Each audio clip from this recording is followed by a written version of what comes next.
শহরের যানজট নিয়ন্ত্রণ সহ একাধিক ইস্যুতে বৈঠক করল মালদা জেলা প্রশাসন।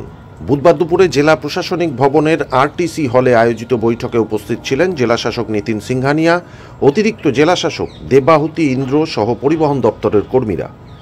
পরিবহন দপ্তরের আধিকারিক সুরজ কুমার দাস বলেন, ওভারলোডিং, স্কুল বাস, টোটো সহ নানান বিষয়ে বৈঠকে আলোচনা হয়েছে। ওভারলোডিং বন্ধ করতে নিয়মিত জরিমানা করা হবে।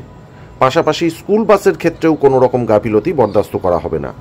টোটো নিয়েও আমরা একগুচ্ছ সিদ্ধান্ত নিচ্ছি। মোটামুটি জেলাতে যে গাড়িগুলো চলছে তার মধ্যে যদি ওভারলোডিং কিছু আছে, ওভারলোডিংয়ের উপর বেশি করে এমফাসিস দিতে বলা হয়েছে, তাতে কিনা কিছুটা ওভারলোডিং কন্ট্রোল হবে। আর টোটো যেগুলো চলছে, টোটোগুলোকে লিগ্যাল রুটে চালানোর জন্য আমরা রুট ফরমেশন করছিলাম, সেইটাকে একটু ত্বরান্বিত করতে হবে। আর স্কুল বাসগুলো যেগুলো আছে, স্কুল বাসের উপরে একটু মনিটরিং করা প্রয়োজন। অনেক ক্ষেত্রে স্কুল বাসে কিছু ডিফেক্ট থাকতে পারে, সেগুলো একটু দেখা।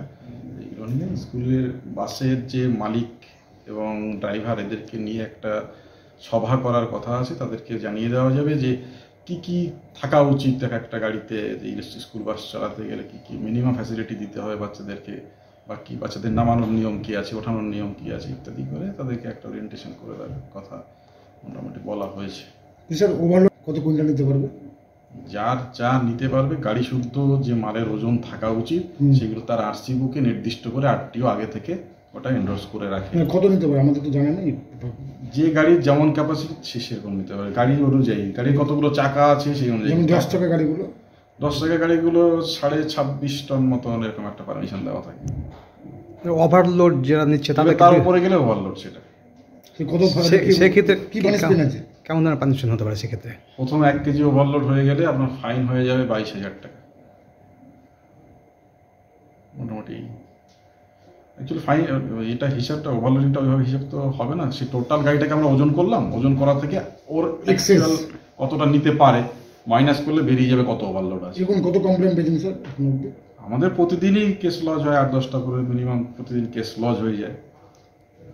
সেই অনুযায়ী ফাইনও লোকে দেয়, এগুলো তো রেগুলার চলছে। আর স্যার, পুলকারের মধ্যে, পুলকারের জন্য কি স্কুল পুলকার যেগুলো আছে, কি মানে কি কি জিনিস দেখা হবে? বডি ফিটনেস দেখা হবে, তার সিটিং ক্যাপাসিটি দেখা হবে, ড্রাইভার সঠিক আছে কিনা, ড্রাইভারের লাইসেন্স ঠিক আছে কিনা, কালার ঠিক আছে কিনা, তার গায়ের লেখাগুলো ঠিকঠাক আছে কিনা, এভরিথিং দেখা হবে। কত পুলকার আছে মালদা ডিস্ট্রিক্টে এই মোটামুটি এখন অবধি?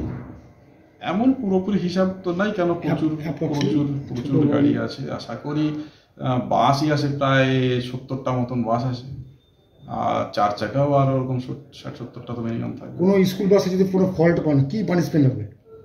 যেমন ফল্ট তেমন তার সেই অনুযায়ী পানিশমেন্ট কি আছে?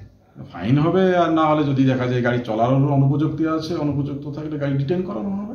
আর স্যার, টোটোর ক্ষেত্রে কি নির্দেশিকা জারি আছে? টোটোর ক্ষেত্রে এক্সটেন্সিভ রেড করতে বলা হয়েছে, পুরোপুরি রেড চলবে। প্রত্যেক শহরগুলোতে ভালো করে রেড হবে। আর ন্যাশনাল হাইওয়েতে টোটো না ওঠে, স্টেট হাইওয়েতে টোটো না ওঠে, বা বাস রাস্তাতে টোটো না ওঠে, তাই জন্য দেখতে পাচ্ছি টোটো নিয়ে বহুবার মিটিং হয়েছে, রুট ভাগ। গ্রামের টোটো কি শহরে ঢুকবে? না, গ্রামের টোটো শহরে ঢোকার মতন এরকম আলোচনা হয়নি, তবে ঢুকবে না। কিন্তু কথা হচ্ছে মানুষের তো আইন ভাঙার প্রবণতা থাকবে এবং আইন আমাদের প্রয়োগ করতে থাকতে হবে। এটা একটা চলমান প্রসেস। তারা ভুল করবে, আমাদের ধরা কাজ, আমাদের মধ্যে শুধরানো কাজ, সেগুলো চলতে থাকবে। জাতীয় ফাইন হবে তাদের টোটো জেনে না, আমরা গাড়িগুলোকে এই ভুল জায়গায় ওঠার জন্য আমরা ফাইন করে থাকি। কমসে কম 5,000 টাকার একটা ফাইন আমরা করে থাকি। আপনার নামটা জানেন স্যার? আমার নাম সুরজ কুমার দাস। ব্যুরো রিপোর্ট, সংবাদ বাংলা টিভি।